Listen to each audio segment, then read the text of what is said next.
G'day everybody, it's Hamish from Supertech Electronics, and today we're going to show you how to remove a Mercedes e400 a212 head unit. Tools you will need is a torque 15 socket and a plastic spudger. You will also need a little hooky device like that, something that you can reach into the air vent. Okay, that will become obvious shortly. So we're going to start by spuddering out this end here. And you can do that by getting your spudger under it. It is just held in with clips. Bring it out to about there. Don't go any further at this stage. There's two clips inside the air vents that you will need to reach under and pull towards the front of the car. That will unclip them from the dashboard. I'll show you those in a sec. This whole piece will come out.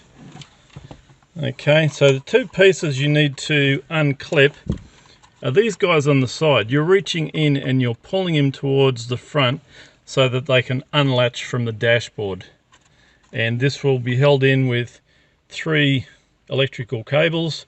You can remove those by pressing the center pin and pulling towards the front of the car. Now that whole piece can go aside for the time being. We don't need that.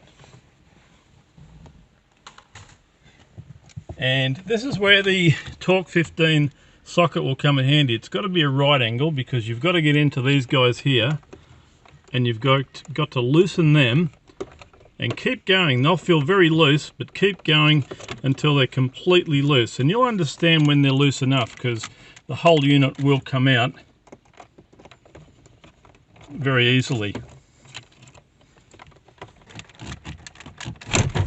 Once you've loosened them off enough, the whole unit will come out. Before you take it completely out though, remove this guy here so that you don't break it. And once you've got that out, the whole thing will come out and you'll have these electrical cables on the back just to take out. Don't worry about getting them in the wrong place when you put it back in. They can only go in one socket. They are color coded too. Make sure green goes to green, yellow goes to yellow. And then you can send that unit off to Supertech Electronics for repair.